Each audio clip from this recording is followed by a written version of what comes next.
La paix du Seigneur soit avec vous. Béni soit l'Éternel qui nous a renouvelé tout ce qui contribue à la vie et à la piété tout au long de cette semaine encore et qui nous rassemble dans de meilleures conditions. Il a permis que le temps nous soit très très favorable ce matin. Vous savez, nous sommes en saison pluvieuse et l'Éternel n'a pas laissé que nous soyons condamnés dans les maisons à cause de l'orage. Il a permis que le temps vraiment soit favorable, que son nom soit béni. Amen. Cela ne veut pas dire que ce n'est que quand le temps est favorable que nous devons montrer de l'empressement pour notre salut, pour plaire à l'Éternel. En tout temps, favorable ou non, nous sommes appelés à réjouir le cœur de notre Dieu et à nous imposer des batailles qui sont nécessaires pour notre élection. Ce matin, je voudrais revenir sur l'enseignement que nous avons commencé à recevoir dimanche passé. Nous avons parlé de la nécessité ou de l'importance de travailler. Je vais y revenir parce que c'est très important. Il y a des fléaux qui inondent le monde et qui font des ravages. Parmi ces fléaux, nous citons l'ignorance et l'orgueil, qui sont à l'origine de beaucoup de maux, beaucoup de douleurs, beaucoup de misère. Je vais donc ce matin nous permettre de parcourir encore le testament que le Père a mis à notre disposition. Vous le savez bien, que le testament n'entre en vigueur que dès lors où la disparition du testataire est constatée. Si le testataire est là, on n'a pas besoin de consulter le testament. On va vers lui pour savoir, pour connaître ses volontés.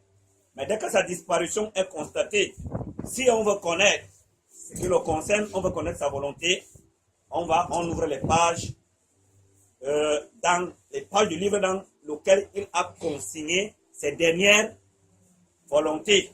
Et la Bible est donc le testament de Dieu parmi les hommes. C'est dans ces livres que nous pouvons connaître la pensée de Dieu. C'est ici qu'elle est consignée, pas en un homme, mais c'est dans ces livres que nous appelons vulgairement la Bible. On nous parle de l'Ancien et le Nouveau Testament. C'est le livre qui nous permet de connaître Dieu, de connaître le monde, de nous connaître et de nous garder des pièges qui sont tout autour de nous, de nous permettre de nous assurer une fin heureuse après notre temps dans le corps des hommes et sur la terre, d'espérer de la part de Dieu un lendemain meilleur. Parce qu'il a dit que Dieu a arrêté un jour où il fera rendre compte à tous les hommes de leur manière d'agir. Et chacun recevra sa récompense de Dieu. Je ne souhaite donc pas que nous qui avons eu le privilège d'être éclairés, que nous continuions de ressembler dans la manière à ceux qui sont privés de cette lumière. Nous sommes lumière en Christ, selon que l'Écriture déclare que celui qui me suit ne marchera pas dans les ténèbres, mais il aura la lumière de la vie en lui. C'est ce que l'Écriture déclare. Il n'est donc pas convenable, comme continue de remarquer dans nos agissements, des manières qui sont celles des personnes qui vivent dans les ténèbres, c'est-à-dire l'ignorance. Nous avons besoin de réjouir le cœur de l'Éternel en tout temps, en parole, en pensée, en acte. Notre vie est un culte que nous rendons à l'Éternel. Voilà pourquoi il nous a été dit de ne pas accepter que ces livres s'éloignent de nous. Celui qui nous permet à tout moment de connaître, de nous rappeler de ce que Dieu nous a prescrit. Nous avons besoin de connaître. Et puisque l'être humain est oublié, nous avons besoin de nous rappeler. Et le fait de rester attaché à ces livres nous garde de l'oubli et de ses conséquences. Parce que l'oubli a des conséquences et qui sont des lourdes conséquences. Si tu oublies la loi, tu peux la violer. Et la violation de la loi est susceptible d'un amendement. Nous avons donc parlé du travail. Je voudrais d'abord, ce matin, essayer de m'attarder sur la définition du travail.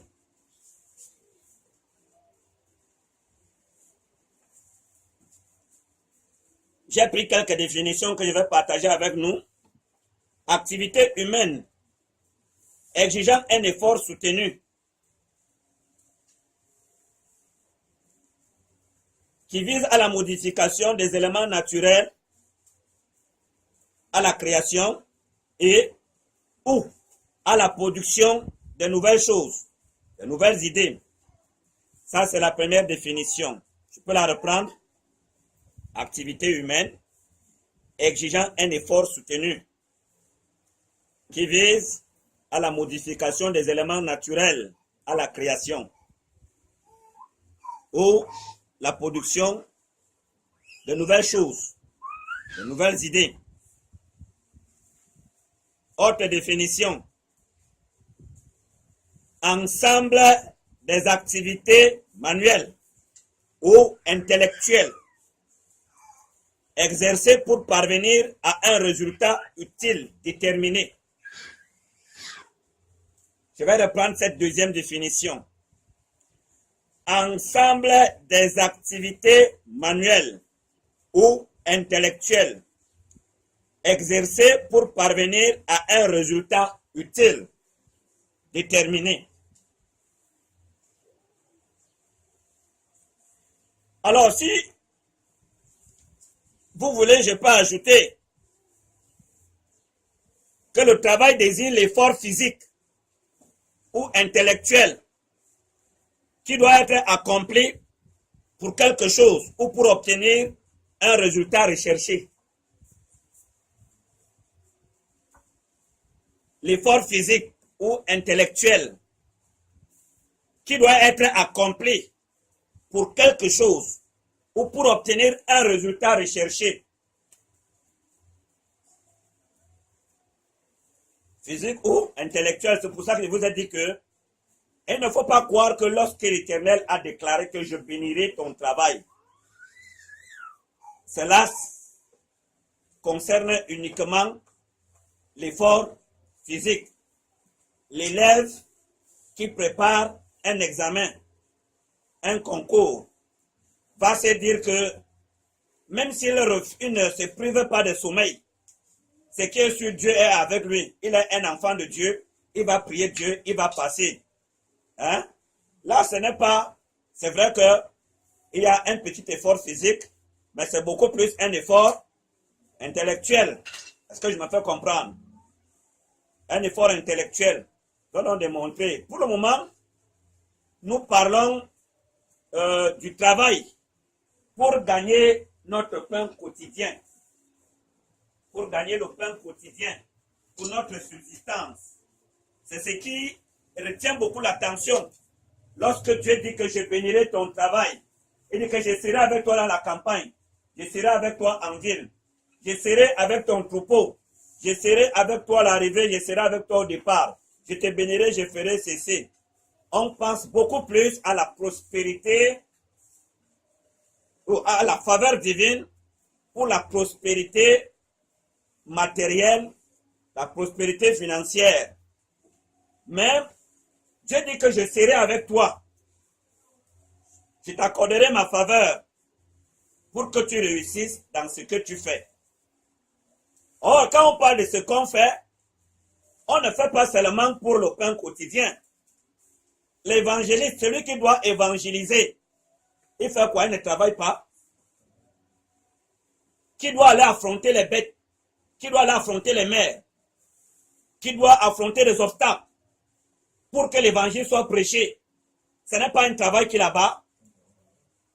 Celui qui s'enferme dans les chambres pour intercéder, qui multiplie les prières jour et nuit en faveur des saints, des autorités et de tous les hommes. Il n'est pas en train d'abattre un travail. Dieu dit que je bénirai ton travail. Et ne comprimons pas Dieu. C'est-à-dire que ne le prenons pas pour l'enfermer dans une boîte. Le commandement de Dieu est d'une ampleur infinie. Il dit une chose, mais sa compréhension en est une autre. C'est pour cela que je voudrais attirer notre attention pour éviter que nous ne soyons détruits par des fléaux que j'ai mentionnés lorsque j'ai pris la parole. J'ai parlé de l'ignorance et de l'orgueil, qui sont deux grandes sources de misère. Moi, j'ai toujours qualifié l'ignorance comme le plus grand fléau de tous les temps. L'hépatite B, l'hépatite C, le VIH, les gonocoxies, toutes ces maladies, les cancers qui sont là dehors, qui peuvent à tout moment mettre terme au temps de l'homme dans le corps de la chair, sont des petits fléaux, dans la mesure où ils peuvent détruire la chair, mais n'ont aucune influence sur l'esprit. Mais la conséquence de l'ignorance est plus grave encore, parce que l'ignorance conduit les hommes dans les temps ardents de feu et de soufre. L'ignorance cause le péril du corps et de l'esprit. Or, ces maladies que j'ai citées peuvent détruire le corps. Un homme peut quitter la terre à cause du cancer et aller au paradis. Mais des actes d'ignorance qu'on pose attirent la colère de Dieu. Et si quelqu'un quitte la terre sous la colère de Dieu, c'est un héritage qu'il a ainsi amassé et il l'emporte. C'est que l'Écriture déclare que les œuvres de l'homme le suivent, pas les maisons. Il a travaillé à construire le monde, mais ça ne lui appartient pas.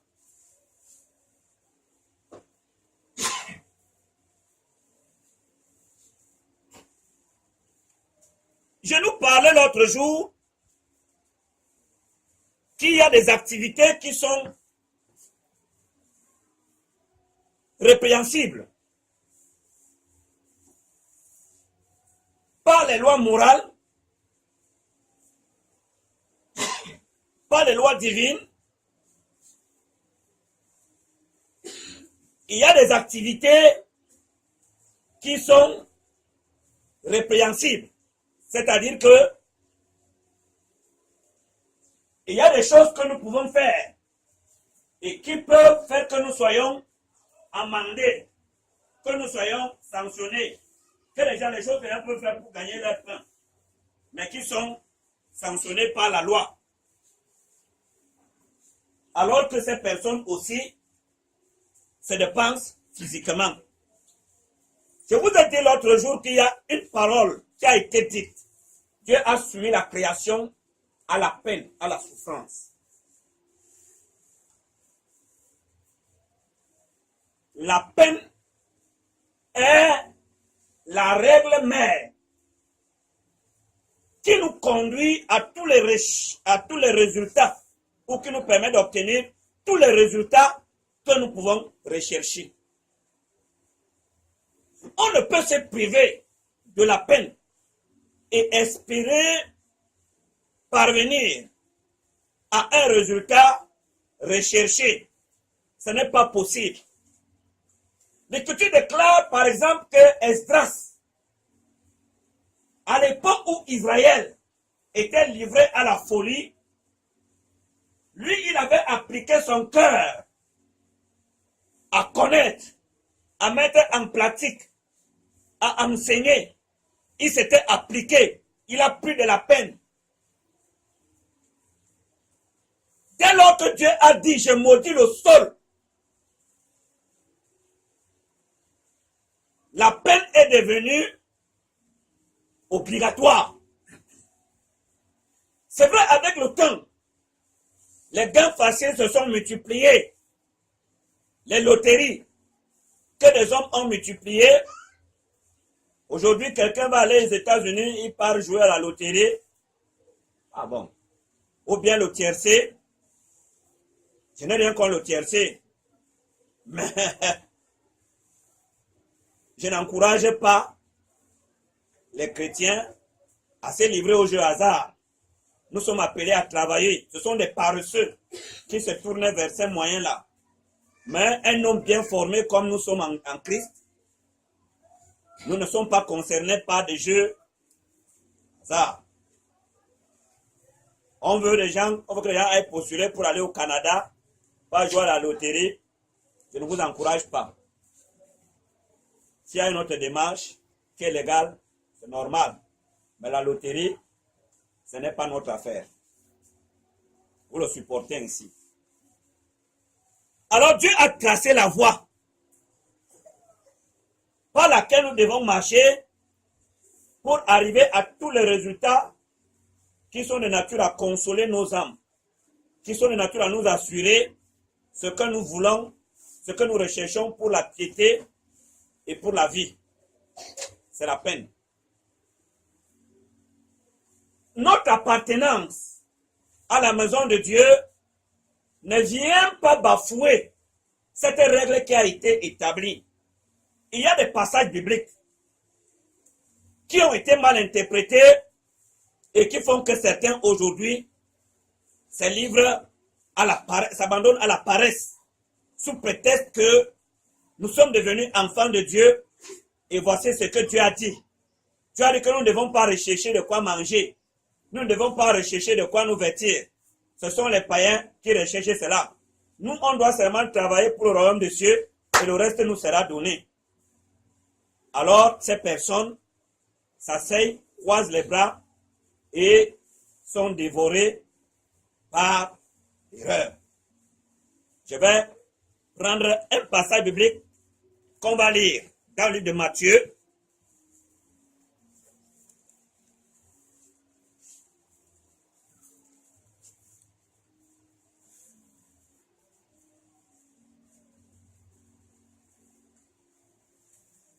Chapitre 6, à partir du verset 24. Nous lirons jusqu'au verset 34. Matthieu 6, à partir du verset 24. Nul ne peut servir deux maîtres, car ou il haïra l'un et aimera l'autre, ou il s'attachera à l'un et méprisera l'autre. Vous ne pouvez servir Dieu et maman. C'est pourquoi je vous dis, ne vous inquiétez pas pour votre vie de ce que vous mangerez, ni pour votre corps de quoi vous serez vêtus. La vie n'est-elle pas plus que la nourriture, et le corps plus que le vêtement? Regardez les oiseaux du ciel, ils ne sèment ni ne moissonnent, et ils n'amassent rien dans les greniers, et votre Père céleste les nourrit. Ne valez-vous pas beaucoup plus qu'eux? Qui de vous, par ses inquiétudes, peut ajouter une coudée à la durée de sa vie? Et pourquoi vous inquiétez au sujet du vêtement? Considérez comment croissent les lys dans les champs. Ils ne travaillent ni ne filent. Cependant, je vous dis que Salomon, même dans sa gloire, n'a pas été vêtu comme l'un d'eux. Si Dieu revêt ainsi l'herbe des champs, qui existe aujourd'hui et qui demain sera jetée au four, ne vous vêtira-t-il pas à plus forte raison, gens de peu de foi? Ne vous inquiétez donc point et ne dites pas, que mangerons-nous, que boirons-nous? De quoi serons-nous vêtus? Car toutes ces choses, ce sont les païens qui les recherchent. Votre Père céleste sait que vous en avez besoin. Cherchez premièrement le royaume et la justice de Dieu, et toutes ces choses vous seront données par-dessus. Ne vous inquiétez donc pas du lendemain, car le lendemain aura soin de lui-même. À chaque jour suffit sa peine. Que Dieu te bénisse. Alors, vous savez que j'aime la définition, parce qu'elle ouvre l'intelligence et facilite la compréhension. Alors, on nous parle de l'inquiétude. J'avais déjà enseigné sur l'inquiétude. Vous avez retenu la définition. J'avais dit, si on prend un synonyme comme l'anxiété, on va dire que état de trouble psychique causé par la crainte d'un danger pas la crainte de ce qui peut arriver, hein, qui cause le trouble. Jésus dit, ne vous inquiétez pas. Je reprends la lecture. Nul ne peut servir 2 maîtres. Car ou il haïra l'un et aimera l'autre, ou il s'attachera à l'un et méprisera l'autre. Vous ne pouvez servir Dieu et maman. C'est pourquoi je vous dis, ne vous inquiétez pas pour votre vie, de ce que vous mangerez, ni pour votre corps de quoi vous serez vêtu. La vie n'est-elle pas plus que la nourriture, et le corps plus que le vêtement? Quand Jésus tient ce discours, Jésus parle, c'est-à-dire que c'est dans un contexte bien précis, où Jésus avait donné une parabole. Un homme sur terre avait beaucoup rapporté. Il est resté, il a dit, qu'est-ce que je vais faire? Maintenant que j'ai cette grande récolte, je crois que désormais je peux me reposer. Alors je vais abattre mes greniers. Je vous dis dans quel contexte Jésus prononce cette parole, ce discours. Je vais abattre mes greniers. Je vais bâtir de nouveaux greniers. Et je vais amasser dans ces greniers ma récolte. Par la suite, je vais me reposer. L'Écriture déclare que dans la nuit, Dieu lui a dit insensé. Cette nuit même, ton âme te sera redemandée. Jésus continue donc, il a dit à ses disciples, se tournant vers ses disciples, leur dit, vous, gardez-vous de toute avarice, gardez-vous de la cupidité, car même dans l'abondance, la vie de l'homme ne dépend pas de ce qu'il possède. Il y a des personnes qui vivent sous l'influence du lendemain et qui cherchent à s'amasser des trésors et des trésors pour l'avenir. Ils pensent à leurs enfants, les arrière-petits-enfants, les enfants, les petits-enfants, les arrière-petits-enfants, ainsi de suite. Ils vivent comme s'ils dépendaient de ce qu'ils peuvent acquérir pendant leur temps sur la terre. Ce n'est même pas parce que ce ne sont pas des personnes qui se lèvent pour chercher de quoi manger et de quoi se vêtir. Mais on fait allusion aux personnes qui courent derrière des richesses. Je veux qu'on comprenne bien le discours.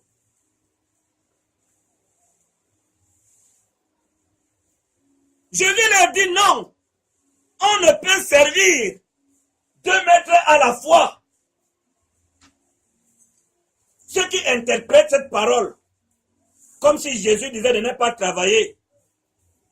Jésus dit de ne pas travailler. Le même Jésus nous dit que pour nous qui travaillons, soyons soumis à nos maîtres selon la chair. Hein? C'est pour ça que je vous ai dit que l'ignorance détruit, c'est un grand fléau. Les gens sont entrés dans ces livres sans avoir l'esprit par lequel les envoyés de Dieu ont parlé, pour l'interpréter en tordant le sens et en détruisant des vies et des biens. Suivez très bien. Nous continuons la lecture. Jésus dit de ne pas s'inquiéter. L'inquiétude, j'ai dit que c'est quoi? On parle du trouble.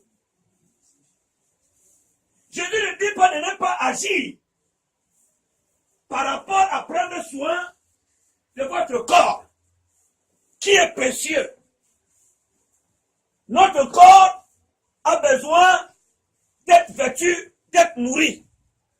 Il y a des actes qu'il faut poser pour cela.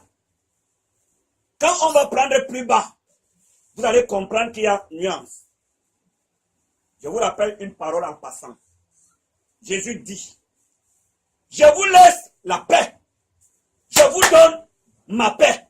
Mais je ne donne pas comme le monde donne. Quand quelqu'un dit donc que Dieu a dit que ne cherchez pas, parce que plus loin, on va lire là où il dit que ce sont les païens qui cherchent ces choses. Vous ne devez pas les chercher. Donc comme nous sommes devenus enfants de Dieu, le matin tu te lèves, tu chantes seulement. Tu ouvres la Bible, tu lis, tu chantes. Si tu peux prêcher l'évangile, va prêcher. J'aurais même souhaité que Dieu envoie les anges prêcher l'évangile. Parce que mon évangile nous fait souffrir. Puisque appartenir à Dieu veut dire, selon certains séducteurs, la fin de la peine. Sur ce sol-ci,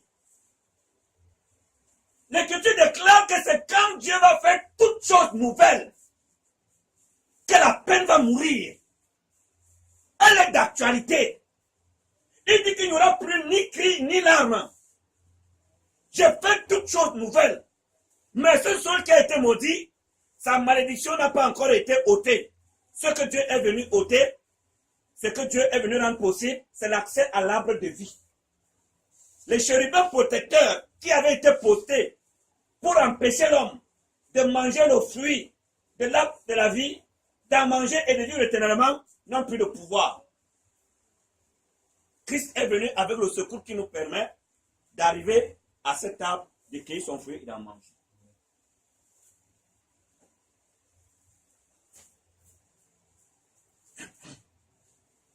Jésus parle de l'inquiétude, de l'anxiété. Il parle du trouble, de cette agitation.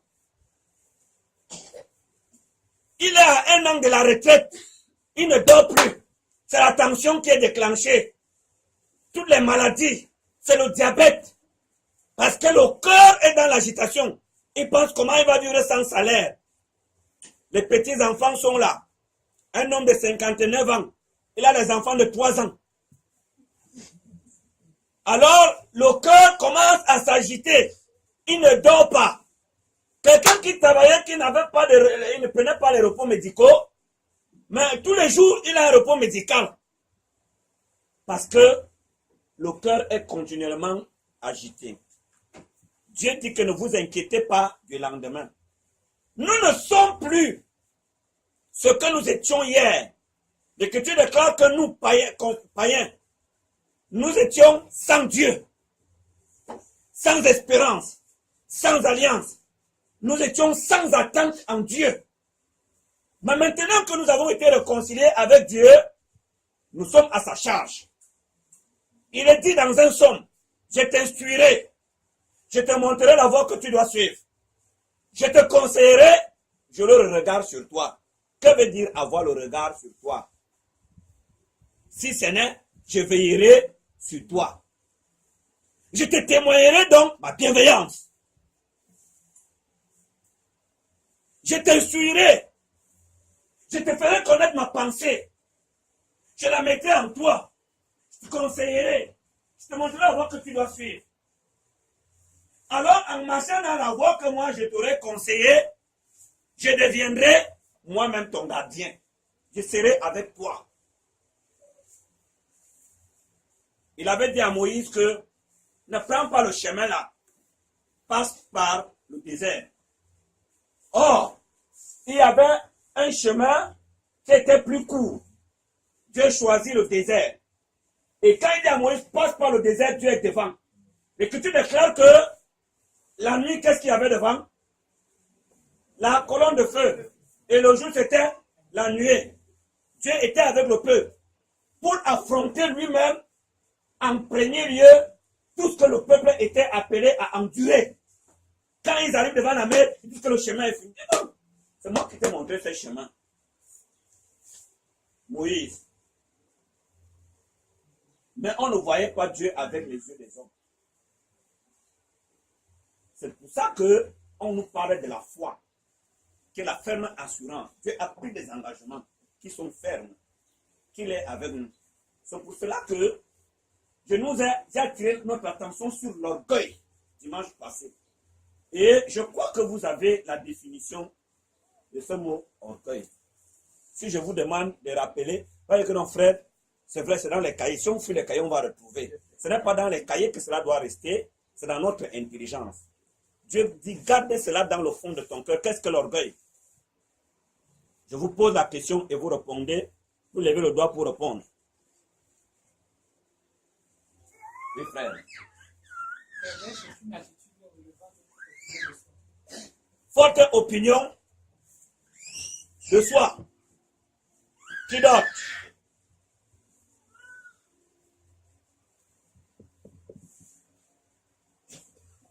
Oui, ma soeur.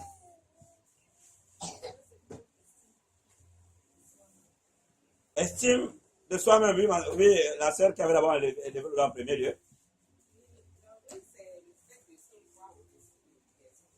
Très bien, oui. Amour excessif de soi-même. Alors, opinion très avantageuse qu'une personne a de sa propre valeur au dépend de la considération due à autrui. On pourrait encore dire opinion très avantageuse, plus souvent exagérée, qu'on a de sa valeur personnelle. Et qui fait que, qui permet, qui nourrit le sentiment qu'on est plus important que les autres.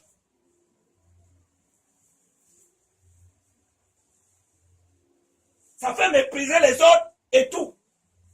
C'est le sentiment que cette considération qu'on a, cette considération exagérée qu'on a de sa propre valeur nourrit. C'est le sentiment que ça nourrit.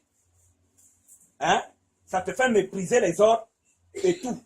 C'est pour cela que quand on peut te dire que, comme tu n'as pas de quoi manger là, moi je connais une entreprise là-bas qui emploie les gens pour charger les sacs dans la voiture. Je vais réfléchir. Alléluia. Il a le baccalauréat. Et il estime que ça ne convient pas à quelqu'un qui a le baccalauréat. Ça, c'est pour une certaine classe de personnes, les gens qui ne savent ni lire ni écrire. Ce n'est pas de l'orgueil. Tu as une opinion trop élevée. Ça fait obstacle à la pensée divine. L'Écriture déclare que Dieu résiste aux orgueilleux, mais il fait grâce aux hommes.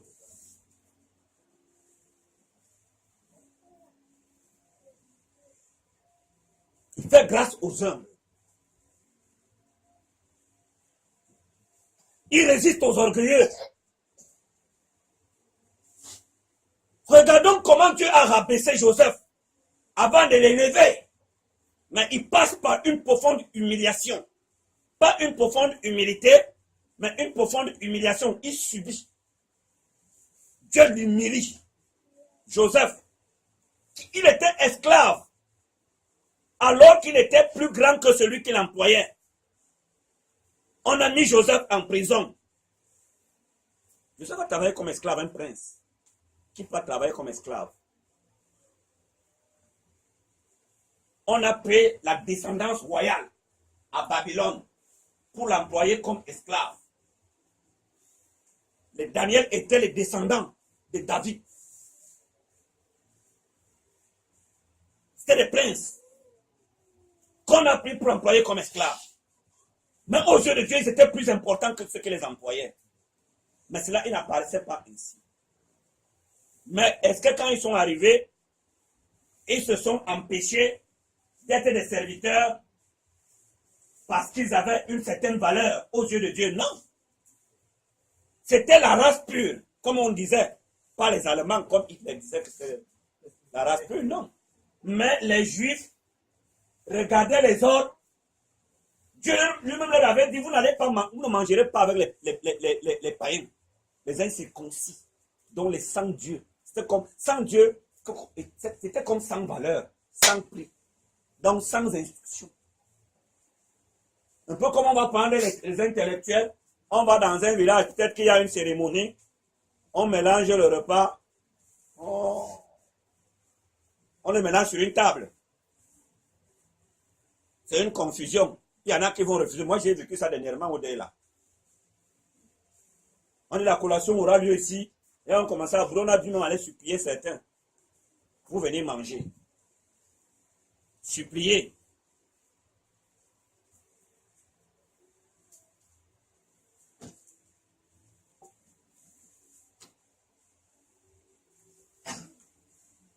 Je continue la lecture au verset 26. Regardez les oiseaux du ciel. Ils ne sèment ni ne moissonnent. Ils n'amassent rien dans des greniers.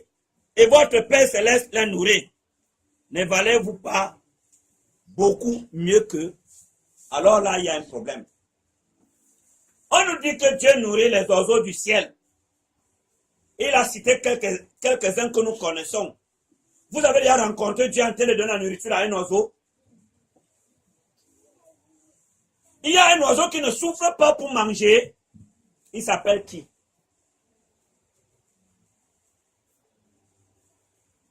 Mais comment Dieu nourrit les oiseaux? L'oiseau se lève le matin. Il sort de son nid. Il doit battre les ailes.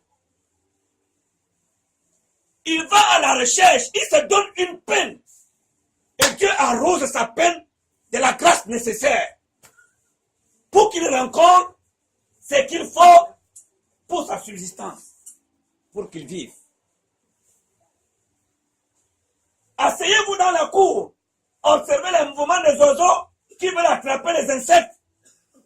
Il va comme ça, il prend de ses côtés, l'insecte change de direction, il repart. Parfois, il va coller le mur.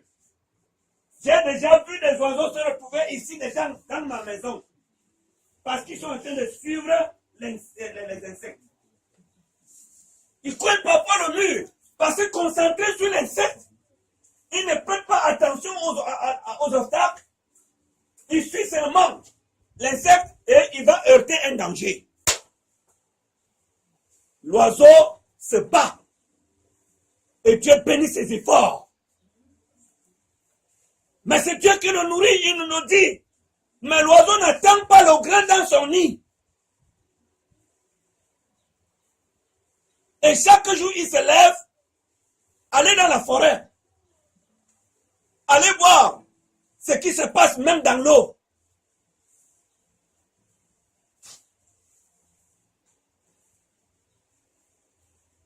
Il y a des gens qui se disent que, puisque nous sommes devenus enfants de Dieu, en priant, ça suffit.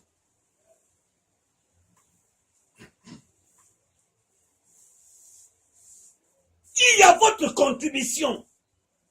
C'est pour cela que dans toute l'écriture, il est dit, faites vos efforts. Faites vos efforts. Il y a donc certains dont l'effort se heurte à ces mauvaises dispositions, ces mauvais sentiments, l'orgueil là. Quand tu penses que tu es grand, tu es quelque chose d'important. C'est-à-dire que, c'est vrai, tout homme doit entretenir ce sentiment, cette fierté. Parce que Dieu a fait de nous des êtres humains et a fait des êtres à son image. C'est un poids de gloire que Dieu nous a donné. Il faut en être fier pour pouvoir le défendre devant les forces, les pouvoirs qui sont de nature à nous rendre vides. Il faut être habité, animé de ces sentiments pour pouvoir résister à tout ce qui peut s'attaquer à cet honneur aux yeux de Dieu. Par exemple, quelqu'un qui ne sait pas qu'il a une certaine valeur, qui va discuter. Moi, je vois les gens quand ils partent à la banque à la fin du mois. Je suis arrivé à Bali. Un jour, je venais faire un dépôt. J'arrive dans une banque. Je remarque que c'était le jour où les retraités devaient toucher. J'ai vu des hommes de plus de 70 ans qui se bousculaient au point que certains tombaient. Les militaires encore, c'était grave. Hein? Vraiment, il y a un honneur. Il n'est pas convenable que l'être humain ressemble à l'animal par la manière de faire. Regardez à la banque. Chacun a son compte. Chacun a son virement. Le fait de toucher avant ou après n'augmente pas la providence qui est dans ton compte. Ça n'augmente pas.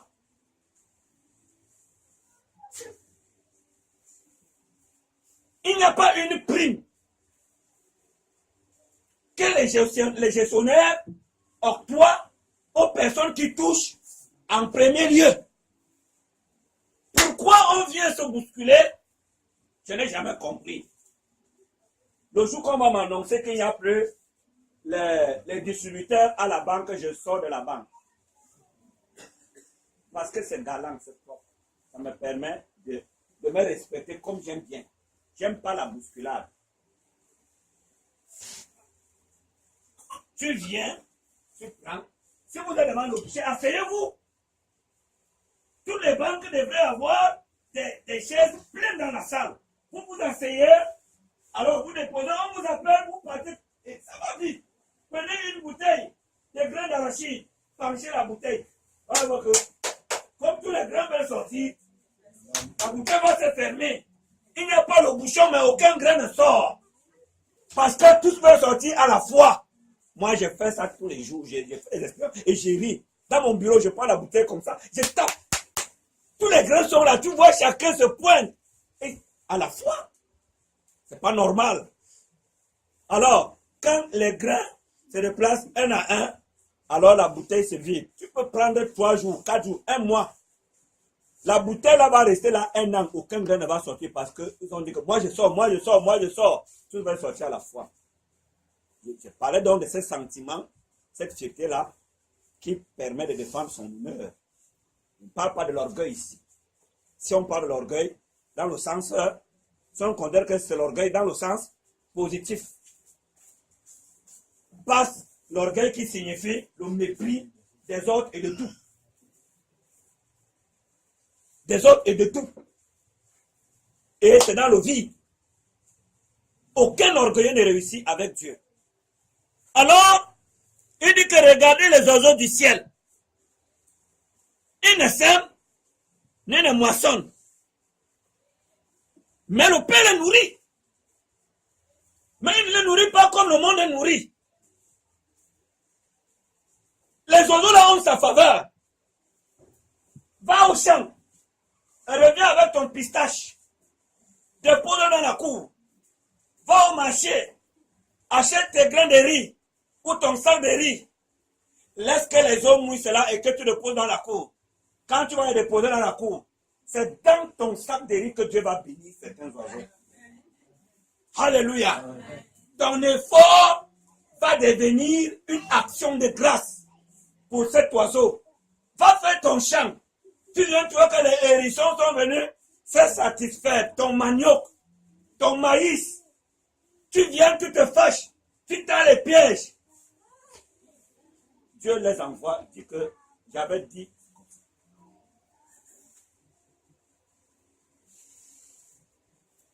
Je suis en train de vous dire les choses qui sont. On dit que Dieu nourrit les oiseaux du ciel.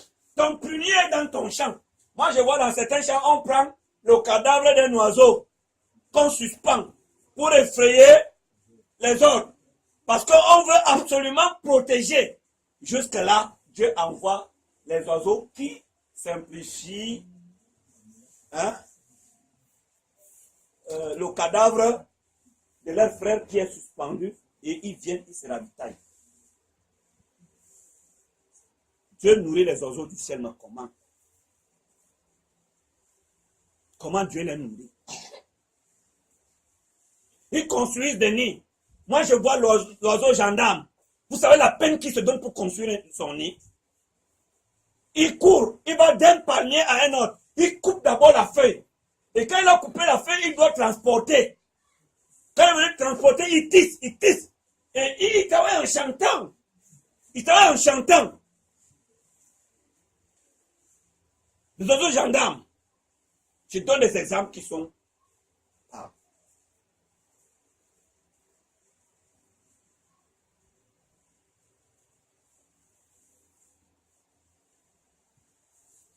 Qui de vous pas ces inquiétudes peut ajouter une seule coudée à la durée de sa vie?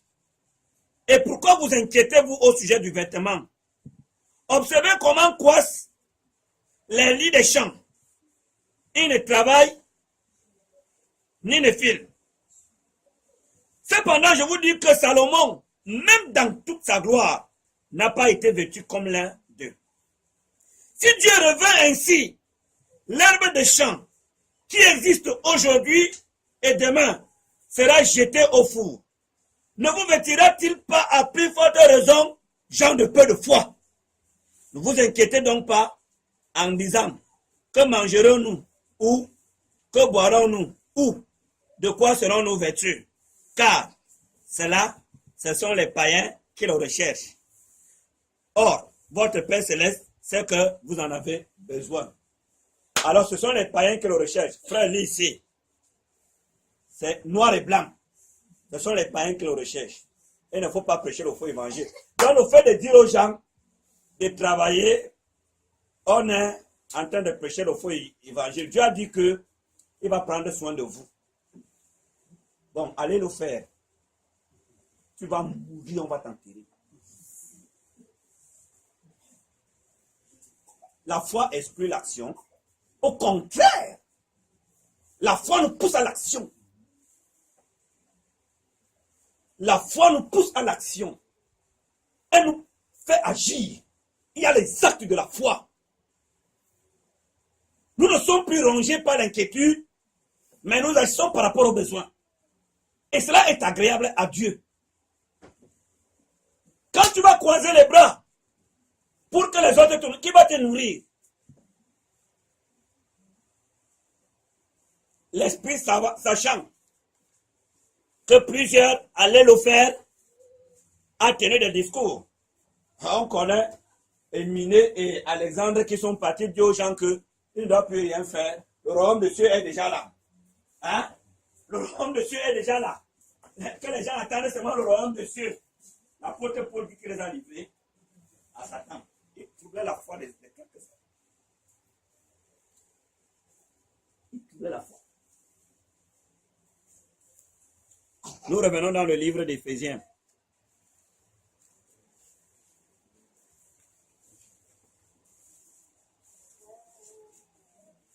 Chapitre 4. À partir du verset 28. Éphésiens 4, à partir du verset 28. Que celui qui dérobait ne dérobe plus, mais plutôt qu'il travaille en faisant de ses mains ce qui est bien, pour avoir de quoi donner à celui qui est dans le besoin. Que Dieu te bénisse. Suivez. Dieu te dit que toi, croyant, toi, chrétien, toi, mon enfant, travaille de tes propres mains. Quelqu'un m'a dit que la Bible se contredit. La Bible se contredit.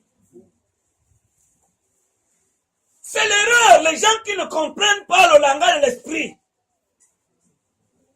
ils n'ont pas reçu l'onction nécessaire pour comprendre ces oracles. Ils sont là pour dire des choses. Dieu dit que travaille de tes propres mains. Dans cette version, il est dit que celui qui dérobait ne dérobe plus, mais qui prenne plutôt de la peine. Qui prenne plutôt de la peine. Pour avoir de quoi manger.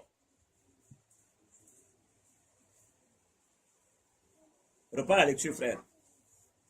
Que celui qui dérobait ne dérobe plus, mais plutôt qu'il travaille en faisant de ses mains ce qui est bien, pour avoir de quoi donner à celui qui est dans le besoin. Pour avoir de quoi donner à celui qui est dans le besoin. Nous travaillons pour nous et pour ceux qui sont à côté de nous. Dieu fait de nous des intendants. Ce n'est pas seulement par rapport à nous que nous agissons. Je vous dis une chose. Il n'y a pas d'honneur possible à attendre tous les autres. Il n'y a pas d'honneur possible à attendre tous les autres. Ce n'est pas possible. Je veux vous rappeler une chose. Dans la plupart des foyers que j'ai connus, que le mari a perdu le travail, la plupart des foyers, le foyer s'est détruit. Le père a perdu l'autorité sur tous ses enfants, sa femme.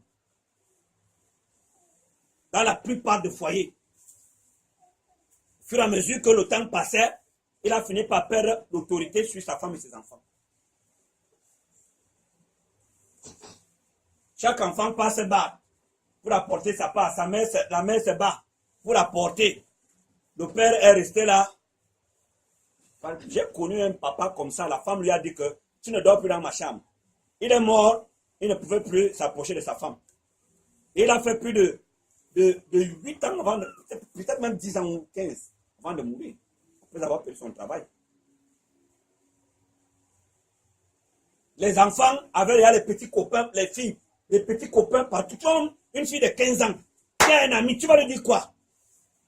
Qu'est-ce que tu vas lui dire? Il n'avait pas d'autorité, il ne pouvait pas parler.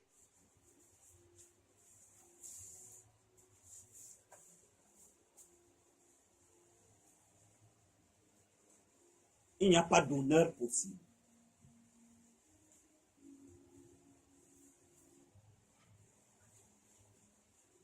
Nous avons besoin d'agir, il dit de travailler de nos propres mains, faire ce qui est bien.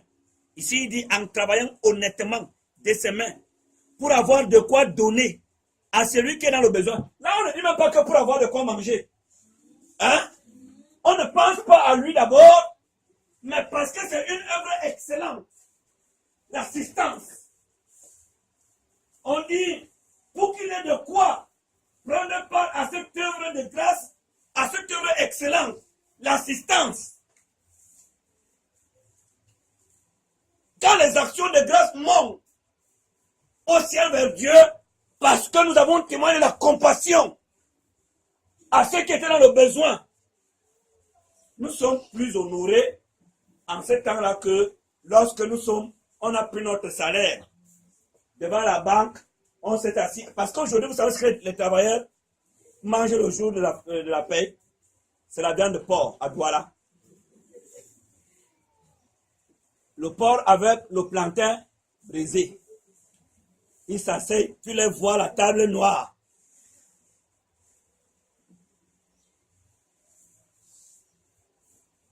Mais, j'ai posé la question que, mais quand vous mangez comme ça, est-ce que toi aussi tu fais quand tu rentres, tu gardes à ta femme et dis qu'elle souffre avec moi? Je lui donne sa ration, ça suffit. Mais lui, il reste là, le plantain brisé, le porc brisé, il mange. Mais allez voir vos maris. Je suis pas en train de les trahir. Allez là où ils touchent. Calculez si on était les frais scolaires ou les gratifications. Parce que très souvent, les fins du mois, là, certains les salaires sont passés comme ça. Que le jour de la paye est le jour le plus triste. Pour la plupart des travailleurs. Hein. Le jour de la paye, donc l'argent va manger le plus. Il vaut même mieux que la paye n'arrive pas. Le peu qu'il peut prendre est déjà scellé. Mais le jour qu'on dit cadeau, frais scolaire, où chacun reçoit son enveloppe, va le voir. Oh, Dieu dit que pour que tu aies de quoi soulager celui qui est dans le besoin, nous sommes des intendants. Mais qu'est-ce que toi tu fais?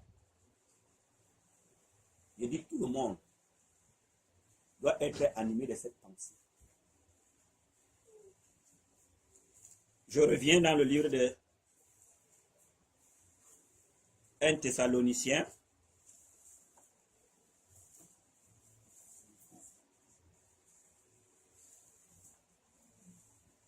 Chapitre 4.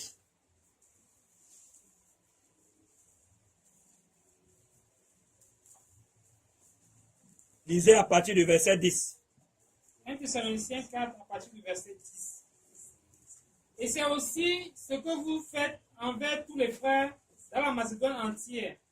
Mais nous vous exhortons, frères, à abonder toujours plus dans cet amour et à mettre votre honneur à vivre tranquille, à vous occuper de vos propres affaires et à travailler de vos mains comme nous vous l'avons recommandé, en sorte que vous vous conduisez honnêtement envers ceux du dehors et que vous n'ayez besoin de personne. En sorte que vous vous conduisez honnêtement envers ceux du dehors, ceux qui ne connaissent pas Dieu. Je vous l'ai dit. Parce que quand vous êtes là, vous ne faites que regarder que mon père a ceci, ma mère a cela. Il y a un autre paresseux qui a dit à son père que donne-moi ma part d'héritage. Au lieu de dire à son père que apprends-moi à devenir comme toi, montre-moi le chemin par lequel tu es passé. Il dit que donne-moi ma part. Le père, c'est un homme très sage. Il sait que ce que tu sèmes, tu le recordes. Chaque acte que tu poses va t'attendre devant. Tu poses l'acte ici, tu crois que tu es parti. Quand tu arrives devant, tu trouves que l'acte là t'attend. Me voici. Ses conséquences. Chaque acte que tu poses, tu suis. chose te suit. Mais tu ne le vois pas, mais elle est collée à toi. Quand le moment va arriver, il va te dire que me voici. Tu n'auras plus les yeux pour le voir et le reconnaître. Chaque acte que tu poses te suit. Il a pris ses richesses, il est parti. Il croyait qu'il était devenu riche. Là devant, le bon monsieur est un paresseux. Au lieu de travailler avec son père, avoir l'œil sur ce que son père fait pour devenir comme lui, le bon monsieur voulait mener la vie de voyou. Il voulait vivre comme un voyou. Le père lui a donné les parties. Il changeait les femmes chaque nuit. Là, dans les bois de nuit, il revient avec les prostituées. Il croyait qu'il est très grand. On l'appelle le boss. On l'appelle le prince. Hein? Là, le nom qu'on donne aux gens qui ont... Les gens savent flatter, on te donne des gros noms. Président. Quand tu viens, et ça t'endort. C'est une corruption. Il a tout dépensé. Il dit que vraiment, j'avais mal réfléchi. Il a tout fait pour se battre. Comme c'est quelqu'un qui n'a pas appris à travailler, il a appris à manger. Il y a des gens qui savent manger, qui sont très forts pour dépenser.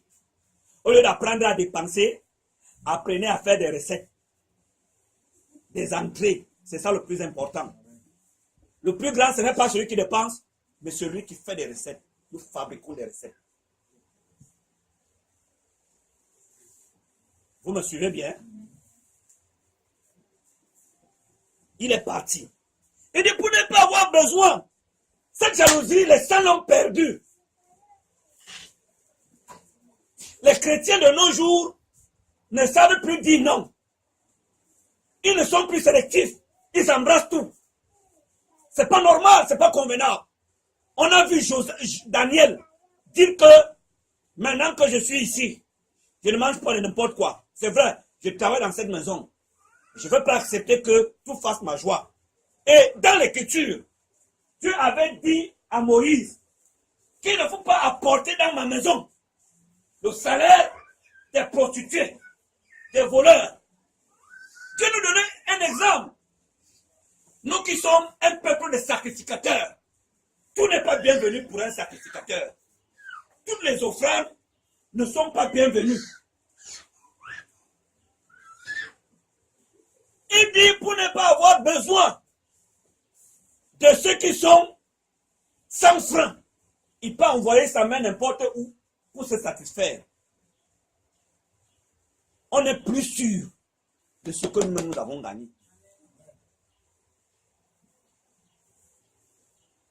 Nous qui avons des frères et des sœurs en Europe, on ne sait pas quelles sont les activités dans lesquelles ils sont livrés là-bas. Mais quand l'argent vient, nous sommes contents que l'argent est venu. Mais attention, il y en a qui font les choses là-bas qui sont sanctionnées par la loi. Qui se livrent à des choses terribles.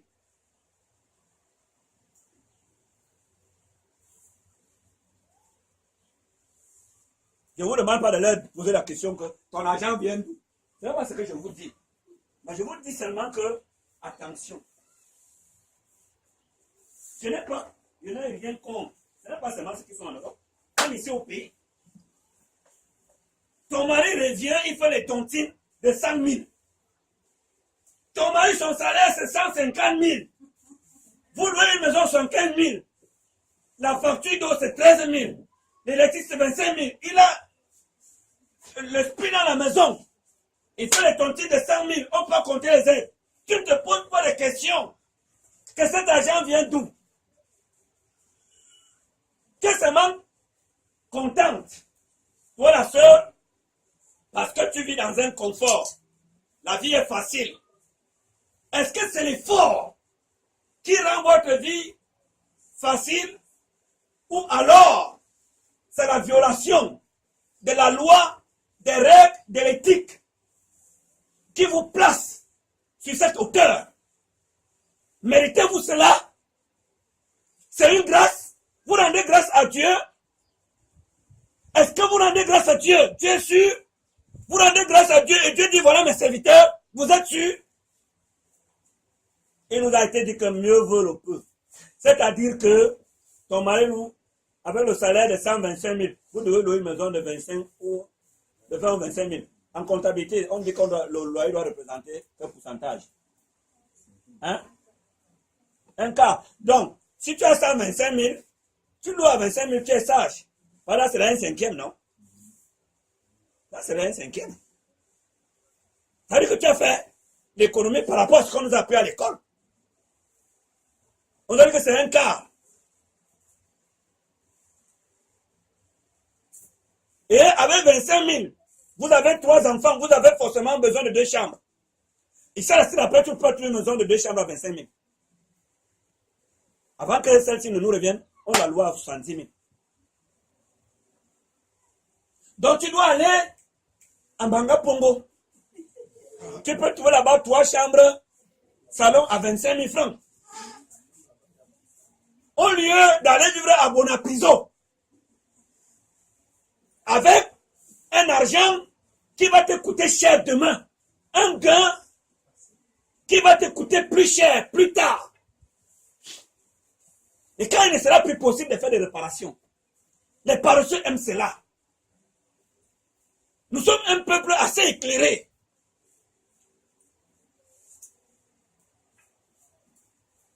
Mieux vaut peu avec la crainte de Dieu, avec la droiture, que l'abondance des méchants. On ne vous demande pas d'aspirer à l'abondance, d'agir pour être riche, pour ne plus jamais avoir faim ou soif. Non. Mais c'est d'épouser la pensée, la noblesse, de la dignité. Dieu nous dit que moi qui vous ai appelé pour que vous soyez saints pour moi, n'aimez pas le pain de ceux du dehors. Vous ne savez pas comment ils font. Il n'a pas dit de ne pas manger. Il dit pour que vous n'ayez pas besoin. Il dit pas que ne reçoit pas de la personne. Il n'a pas dit que le frère a dit que nos frères qui sont, ils ne sont pas l'enfant, ne doivent pas recevoir d'eux. Est-ce que c'est ce que j'ai dit? Dieu dit que travaillez de vos propres mains pour ne pas avoir besoin de ceux qui sont étrangers à la piété, qui ne font pas partie du peuple saint. C'est ce que Dieu dit.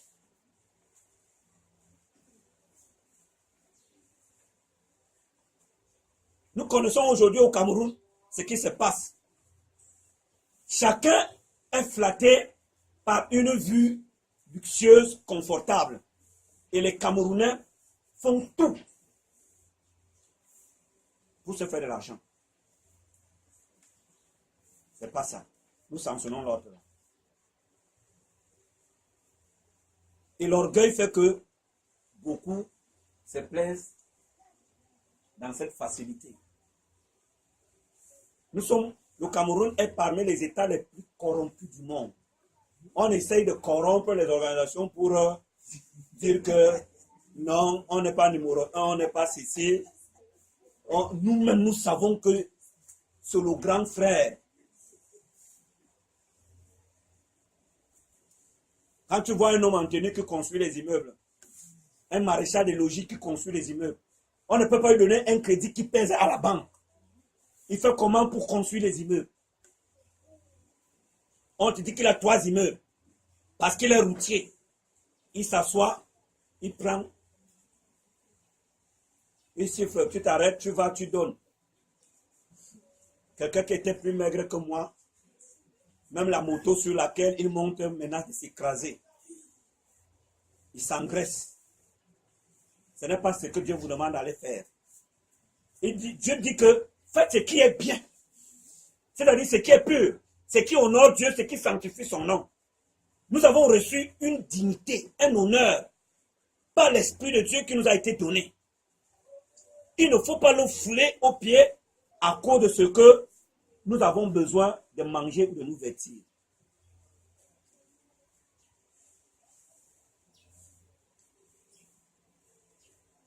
Il n'y a aucun travail qui soit bien aux yeux de Dieu et qui puisse ôter notre poids devant lui. C'est vrai les choses que si nous faisons, nous serons rabaissés aux yeux des hommes. qu'est-ce que les regards nous rapportent? Si tu pousses,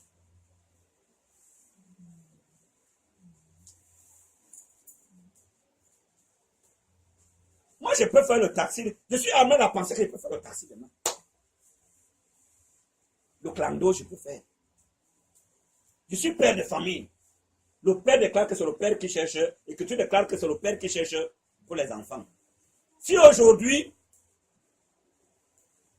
je me retrouve que je ne peux plus travailler, qu'est-ce que je fais? Je dis à la sœur que le peu qu'on nous a donné, achète la tomate, va vendre au marché. Quand elle rentre, tu as vendu combien? Ça commence le premier jour, tu te rends compte. Deuxième jour, quand ça va commencer à peser, les réponses vont commencer à sortir, les réponses de piment qui entrent dans les yeux, ça chauffe et ça va commencer à chauffer entre vous. Elle ne va plus te rendre compte et tu vas dire que c'est moi qui donne le capital, moi qui donne ceci et ça va devenir des problèmes à la maison. Mais si tu rentres, tu comptes te battre, quand tu es ta famille, tu vas dire que désormais, on vivait, notre ration c'était 2500. Tu fais asseoir la famille. Tu fais asseoir tout le monde. Quand vous allez à l'école, chacun avait son argent de transport, 500. Désormais, je te paye l'aller. Vous partez avec les ticots dans. Quand tu pars à l'école, tu mets le ticot. Non, sur toi. Tu mets la tenue à l'école. Quand tu sors, parce que tu vas transpirer. Tu tiens le discours, tu mets chacun à sa place. Nous sommes des enfants de Dieu. Allons nous battre. Mais pour le moment, voici ce que Dieu nous permet. De 2000, on passe à 1500 la ration.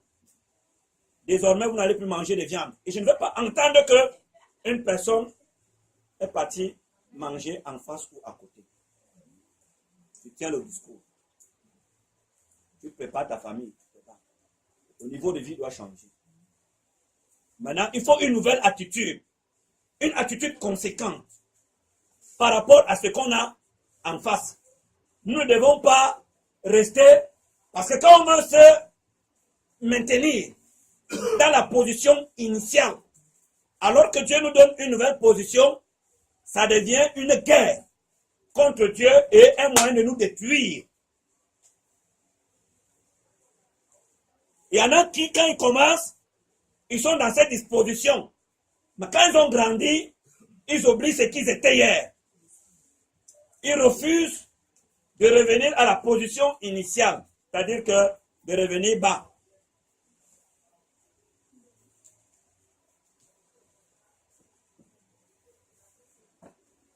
Là, nous allons continuer sur l'effort physique. Si je voulais parler en quelques mots de l'effort intellectuel, nos enfants, vous devez ôter de votre pensée ce que les marabouts faisaient croire. Il y a des parents que, quand les examens approchaient, ils prenaient les stylos pour aller voir les enchanteurs. On peut voir les pratiquants, les magiciens, pour travailler les stylos. Et ils disaient que l'enfant va passer son examen. C'est une erreur. C'est une folie. Ce n'est pas un serpent qu'on veut charmer. Celui qui va corriger les preuves qu'on va te donner, ce n'est pas les serpents qu'on charme.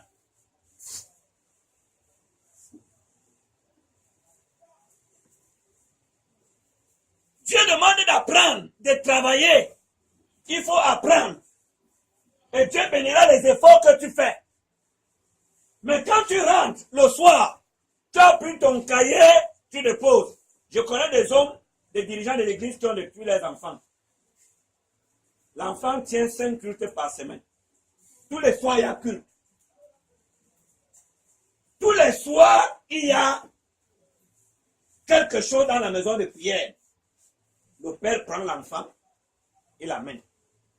Suivez-moi bien.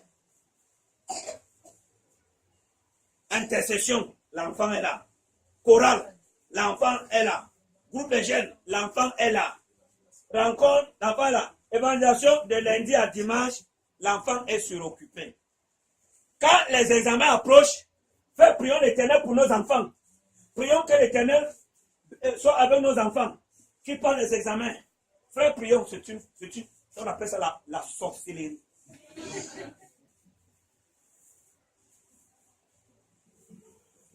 Nous avons appris que la répétition est l'art de la rétention. Lis et relis. Pour que quand tu as lu 10 phrases, c'est un mot qui reste là dans ton intelligence. Tout le reste s'envole. Pour que 2 mots restent, tu dois lire 10 phrases 2 fois. Maintenant, 2 mots restent. Pour que 3 mots restent, tu dois lire 10 phrases 3 fois. J'ai posé la question que l'orgueil c'est quoi? Tout était perdu. Si je reviens sur les définitions qu'il a apportées ici, quand on a pris note, notre cahier est très poli, très gentil. Il a accepté de consigner cela et ça suffit. Même si notre intelligence est restée stérile, parce que c'est dans notre intelligence que l'activité de ce savoir sera bénéfique. Ce n'est pas dans le cahier. Le cahier sert à conserver plus longtemps. Mais l'intelligence nous permet de porter les fruits. Quand le dépôt est dans l'intelligence, c'est là où on porte les fruits. Mais c'est dans le cahier, c'est gardé, c'est vrai. Ça peut servir à d'autres. Mais attends, ça ne te sert pas puisque tu ne lis pas le cahier. Quand vous avez pris note, le cahier là reçoit encore notre rencontre. Pour la plupart. Il faut apprendre. Restez dans vos cahiers. Faites l'effort. Et Dieu bénira cet effort. Il y a des enfants qui passent les examens parce qu'ils sont intelligents. Mais il y en a qui passent par la force du travail qu'ils abattent. Il finit par retenir parce qu'il apprend beaucoup. Un autre, quand on parle là, il a retenu. Tu le suis, il a fermé son cahier, il vous joue au billes. Quand on a donné ici, il a écrit très bien. Toi, tu le suis, vous jouez au billes. Toi, tu n'as pas la même intelligence que celui-là. Un même Dieu nous a fait, mais nous avons différents dons, différentes aptitudes. Il y a des gens qui retiennent, n'ont pas besoin de trop lire pour retenir. Mais toi qui es qu'on parle 10 fois, tu ne retiens rien. Tu dis que tu vas prier. C'est la magie que tu veux faire. La prière là, c'est pour venir accompagner quoi? Dieu dit que je bénirai ton travail. Je serai avec toi. Alors, qu'est-ce que tu fais pour que Dieu se montre pour toi? Dieu se met derrière un travail que tu abats. Tu pries seulement. Est-ce que pour un élève, le seul travail à abattre pour le succès de ses études, c'est la prière? C'est un élément. C'est secondaire. La prière est secondaire. Pour tes études, quand on a donné, on a fait un cours. On a besoin de se rendre compte que quand tu es rentré le soir, tout le monde est parti se coucher. Quand nous on causait au salon, tu étais dans la chambre en train de dormir. 23h, 23h30, quand nous partons entrer, ton jour s'est levé. Tu sors tes livres. Le calme qui est imposé dans la maison par le fait que les gens dorment est très favorable pour toi. Tu commences à travailler. Rien ne vient te distraire. Tu travailles. Mais vous discutez le lit avec nous. C'est-à-dire que quand nous partons, vous êtes les premiers à vous diriger dans les chambres. Et le matin, vous êtes les derniers à quitter. Il faut qu'on vienne verser l'eau sur vous pour vous réveiller. On attend que Dieu fasse des miracles. Puisque nous disons que nous avons un Dieu de miracles. On parle du miracle. Vous voulez le surnaturel? Là où il n'y a pas lieu qu'il soit mentionné. On a vu le surnaturel partout. C'est une génération maudite. Depuis que Jésus est venu avec le surnaturel, alors on veut vivre le surnaturel partout. Qu'on voit comment ça descend du ciel. Donc le miracle quoi. Moi je n'apprenais pas frère. Je n'apprenais pas. J'ai passé mon examen. Tu n'as pas honte. Tu as joué à la loterie. Comme c'est une génération qui joue les paris partout. Tu as joué un pari que tu as gagné. Mais tu ne dois pas t'en vanter. Dieu travaille. Quand Jésus a guéri un homme le jour du sabbat, vous lui dites que pourquoi tu as fait ça le jour du sabbat? Il dit que mon père travaille jusqu'à présent et moi je travaille. Hein? Vous dites qu'on ne doit pas travailler. Mon père travaille. Tu as guéri un homme le jour du sabbat. Mon père travaille et moi je travaille. Mais toi, un paresseux, je n'apprends pas. Ce n'est pas parce que tu es intelligent, mais c'est que c'est la paresse qui t'écrase. C'est comme par un fait de hasard. On a donné un truc comme ça, et pire encore, aujourd'hui, on prend les gens qui passent avec 6. Sans niveau, ils ont des diplômes. Le diplôme, ce n'est pas le niveau. Parce que sur le terrain que nous, on teste ton niveau. Quand tu viens, on te met à l'œuvre. Tu as le diplôme sans niveau. Parce que au lieu d'apprendre, tu n'as pas appris. Pour retenir, tu ne comprenais rien. Mais, je ne sais pas comment il justifie ça, le fait qu'on donne 6. On fasse parler. Cette année, le BPC, on dit que c'est le plus grand. Je ne sais pas si le plus grand président, le BPC, il y a eu un taux fort. Hein? On a donné seulement. Donné.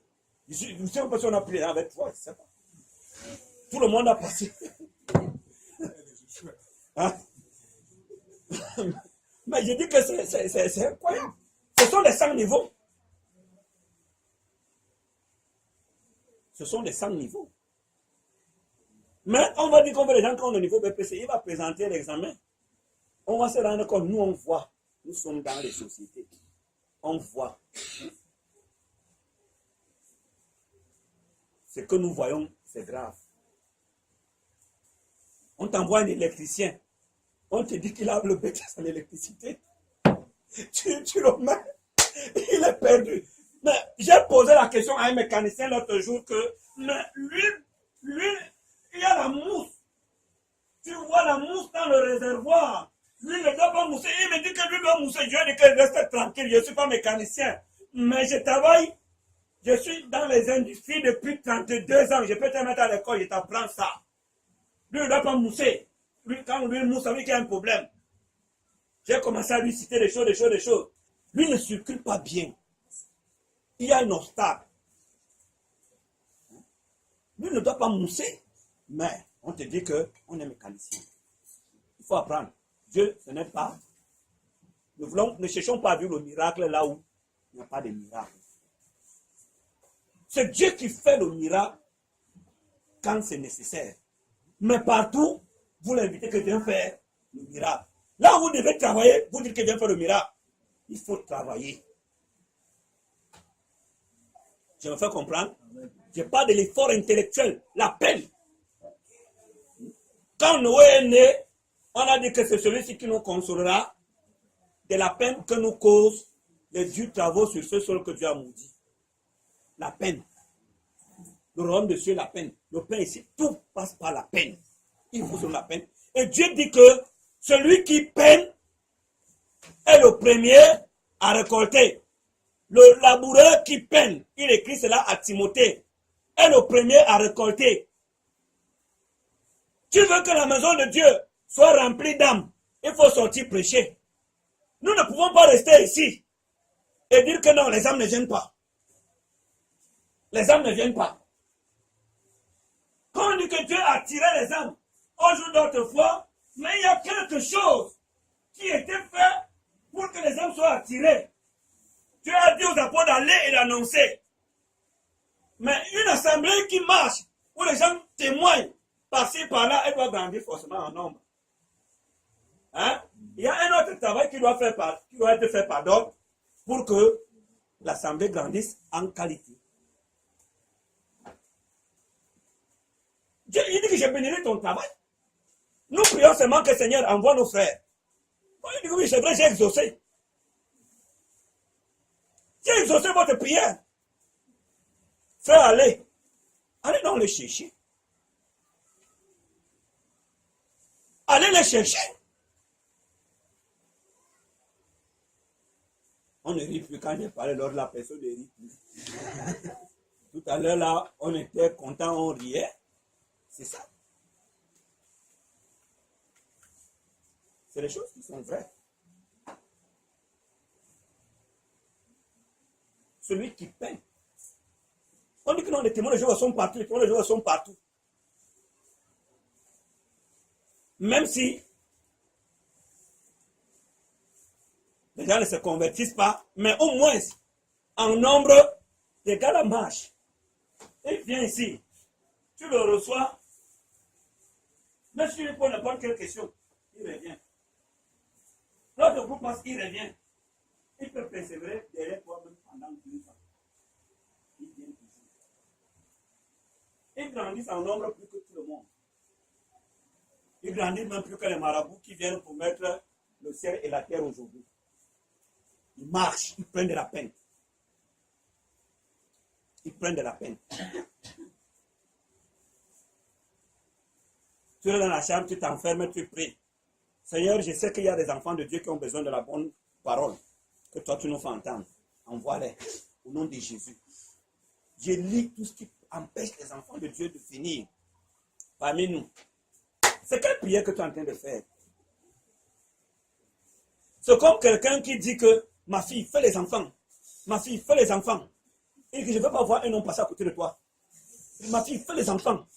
Ma fille, fais les enfants. Je ne veux pas voir un homme passer à côté de toi. Alléluia. Mais ça, c'est... On appelle ça la folie. Comment une femme peut faire des enfants seule? C'est devenu le bananier. Alors, elle a besoin que tu la donnes en mariage.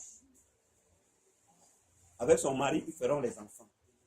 Maintenant, sors pendant que tu pries Dieu d'attirer les enfants de Dieu, des âmes qu'il a disposées pour cette instruction. Il y a quelque chose que tu dois faire, il y a des actes que tu dois poser pour te permettre d'arriver à cette conclusion, à ces résultats que tu cherches, à cette joie que tu veux vivre. Maintenant que tu as prié, il y a des actes à poser. Seigneur, je voudrais aller faire le champ. Bénis le travail qu'il va aller faire. Maintenant, va au champ. Prends la machette, commence à défricher. Pendant que tu travailles. Maintenant, on verra le résultat.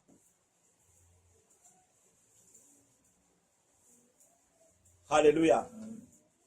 Je crois que nous nous comprenons. Mon souhait est qu'on comprenne parfaitement ces choses.